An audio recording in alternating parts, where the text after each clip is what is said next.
സാമുവലിന്റെ ഒന്നാം പുസ്തകം 4-ാം അധ്യായവുമായി ബന്ധപ്പെട്ട 40 ചോദ്യോത്തരങ്ങളാണ് ഈ വീഡിയോയിൽ ഉൾപ്പെടുത്തിയിരിക്കുന്നത്. ചോദ്യം 1. 1 സാമുവൽ 4:1 അനുസരിച്ച് ഫിലിസ്ത്യരോട് യുദ്ധം ചെയ്യാൻ ഇസ്രായേൽ പാളയമടിച്ചത് എവിടെയാണ്?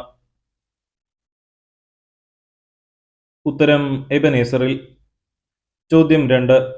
1 സാമുവൽ 4:1 അനുസരിച്ച് ഫിലിസ്ത്യർ ഇസ്രായേലിനെതിരെ പാളയമടിച്ചത് എവിടെയാണ്? ഉത്തരം അഫെക്കിൽ. ചോദ്യം 3. ഫിലിസ്ത്യർക്കെതിരെയുള്ള ആദ്യ യുദ്ധത്തിൽ എത്ര ഇസ്രായേൽക്കാരാണ് കൊല്ലപ്പെട്ടത്? ഉത്തരം 4000-ഓളം. ചോദ്യം 4. ഫിലിസ്ത്യർക്കെതിരെയുള്ള ആദ്യ യുദ്ധത്തിലെ പരാജയത്തിന് ശേഷം മടങ്ങിയെത്തിയവരോട് ഇസ്രായേലിലെ ശ്രേഷ്ഠന്മാർ പറഞ്ഞതെന്താണ്? ഉത്തരം ഫിലിസ്ത്യർ ഇന്ന് നമ്മെ പരാജയപ്പെടുത്താൻ എന്തുകൊണ്ട് കർത്താവ് അനുവദിച്ചു? ചോദ്യം 5. ഇസ്രായേൽക്കാർ ഷീലോയിൽ നിന്ന് കൊണ്ടുവന്നത് എന്താണ്? ഉത്തരം സൈന്യങ്ങളുടെ കർത്താവിന്റെ ഉടമ്പടിയുടെ പേടകം. ചോദ്യം 6. സൈന്യങ്ങളുടെ കർത്താവിന്റെ ഉടമ്പടിയുടെ പേടകത്തോടൊപ്പം വന്ന പുരോഹിതർ ആരൊക്കെയായിരുന്നു? ഉത്തരം ഹോഫ്നിയും ഫിനെഹാസും. ചോദ്യം 7. കർത്താവിന്റെ ഉടമ്പടിയുടെ പേടകം കൂടാരത്തിലെത്തിയപ്പോൾ ഇസ്രായേൽ ജനം എന്താണ് ചെയ്തത്? ഉത്തരം ആനന്ദം കൊണ്ട് ആർത്തു വിളിച്ചു. ചോദ്യം 8. കർത്താവിന്റെ ഉടമ്പടിയുടെ പേടകം കൂടാരത്തിലെത്തിയപ്പോഴുള്ള ഇസ്രായേൽ ജനത്തിന്റെ ആർത്തുവിളിയിൽ എന്ത് സംഭവിച്ചുവെന്നാണ് വിശുദ്ധ ഗ്രന്ഥം പറയുന്നത്? ഉത്തരം അത് ഭൂമിയിലെങ്ങും പ്രതിധ്വനിച്ചു. ചോദ്യം 9.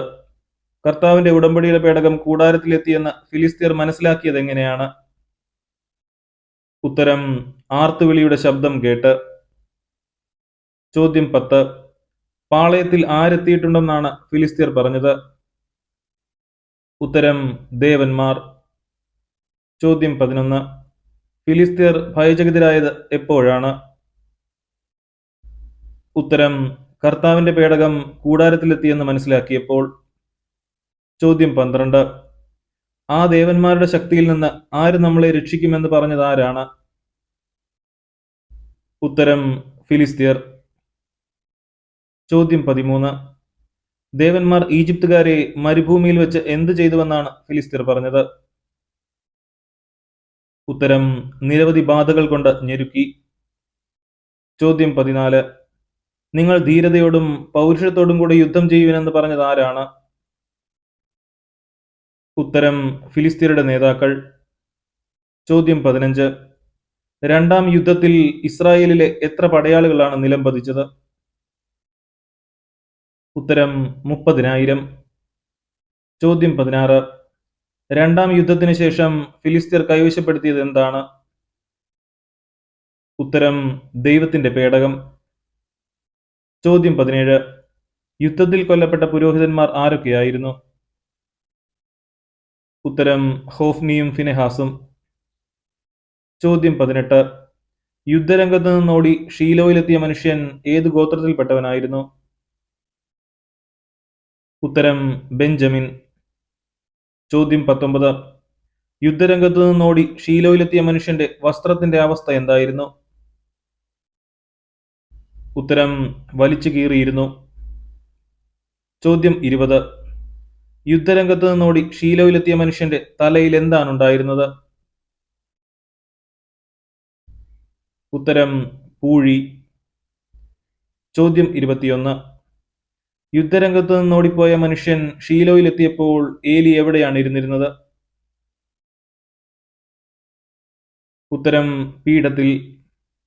ചോദ്യം 22. മരുഭൂമിയിൽ ഈജിപ്തുകാരെ പലവിധ ബാധകളാൽ ഞെരുക്കിയ ദേവന്മാരെ പറ്റി ഫിലിസ്ത്യർ പരാമർശിച്ചത് ഏത് വാക്യത്തിലാണ്? ഉത്തരം 1 സാമുവേൽ 4:8. ചോദ്യം 23. ഏലി ആകുലചിത്തനായിരുന്നത് എന്തിനെക്കുറിച്ചാണ്? ഉത്തരം ദൈവത്തിന്റെ പേടകത്തെക്കുറിച്ച്. ചോദ്യം 24. ഇസ്രായേൽ ജനത്തിന്റെ പരാജയ വാർത്ത ദൂതൻ പട്ടണത്തിൽ അറിയിച്ചപ്പോൾ പട്ടണവാസികൾ എന്താണ് ചെയ്തത്? ഉത്തരം മുറവിളി കൂട്ടി. ചോദ്യം 25. പട്ടണവാസികളുടെ മുറവിളി കേട്ടപ്പോൾ ഏലി ആദ്യം ചോദിച്ചത് എന്താണ്? ഉത്തരം എന്താണ് ഈ മുറവിളി? ചോദ്യം 26.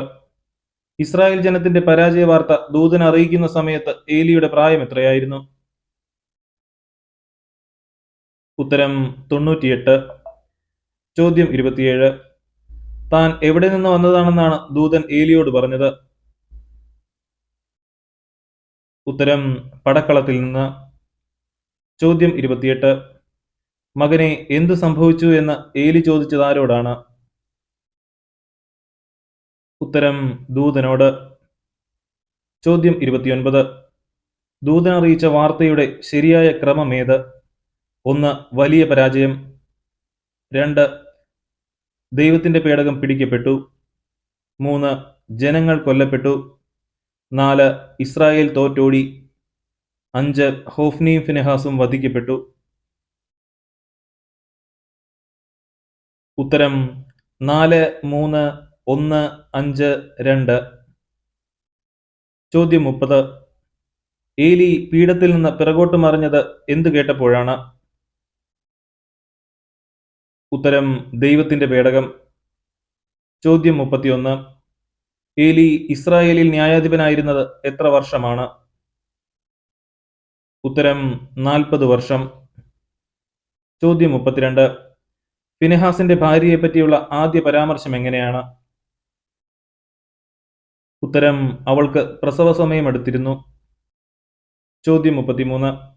മരണാസന്നയായ ഫിനെഹാസിന്റെ ഭാര്യയോട് അവളെ പരിചരിച്ചിരുന്ന സ്ത്രീകൾ പറഞ്ഞതെന്താണ്? ഉത്തരം ഭയപ്പെടേണ്ട, നീ ഒരു ആൺകുട്ടിയെ പ്രസവിച്ചിരിക്കുന്നു. ചോദ്യം 34. തന്നെ പരിചരിച്ചിരുന്ന സ്ത്രീകളുടെ ആശ്വാസവാക്കുകളോട് ഫിനെഹാസിന്റെ ഭാര്യ പ്രതികരിച്ചത് എങ്ങനെയാണ്? ഉത്തരം അവളതിന് മറുപടി പറയുകയോ അവരെ ശ്രദ്ധിക്കുകയോ ചെയ്തില്ല. ചോദ്യം 35. ഇക്കാബോദ് എന്ന പേരിന്റെ അർത്ഥം എന്താണ്? ഉത്തരം മഹത്വം വിട്ടുപോയി. ചോദ്യം 36.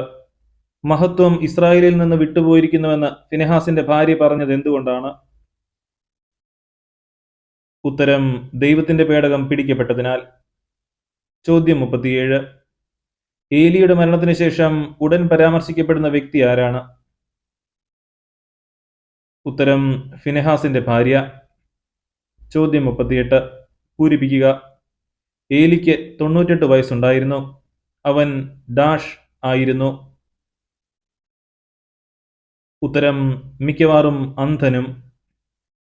ചോദ്യം 39. പൂരിപ്പിക്കുക. ഫിലിസ്തീർ യുദ്ധം ചെയ്തു.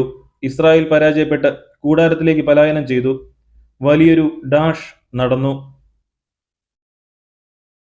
ഉത്തരം നരവേട്ട. ചോദ്യം 40. പൂരിപ്പിക്കുക. മഹത്വം ഇസ്രായേലിൽ നിന്ന് വിട്ടുപോയി എന്ന് പറഞ്ഞ് അവൾ തന്റെ കുഞ്ഞിന് ഡാഷ് എന്ന് പേരിട്ടു. ഉത്തരം ഇക്കാബോദ്. 2026 ലോഗോസ് ക്വിസിന് തയ്യാറെടുക്കാൻ സഹായിക്കുന്ന വീഡിയോ സീരീസിലെ ഈ ഭാഗം ഇവിടെ അവസാനിക്കുകയാണ്. ഈ വീഡിയോ നിങ്ങൾക്ക് ഉപകാരപ്രദമെന്ന് തോന്നിയാൽ ലൈക്ക് ചെയ്യാനും ഷെയർ ചെയ്യാനും മറക്കരുത്. നിങ്ങളുടെ അഭിപ്രായങ്ങളും നിർദ്ദേശങ്ങളും കമന്റിലൂടെ അറിയിക്കുമല്ലോ. നമ്മുടെ ചാനൽ ആദ്യമായി കാണുന്നവർ സബ്സ്ക്രൈബ് ചെയ്യുന്ന കാര്യം കൂടി ഒന്ന് പരിഗണിക്കണേ. എല്ലാവർക്കും നന്ദി.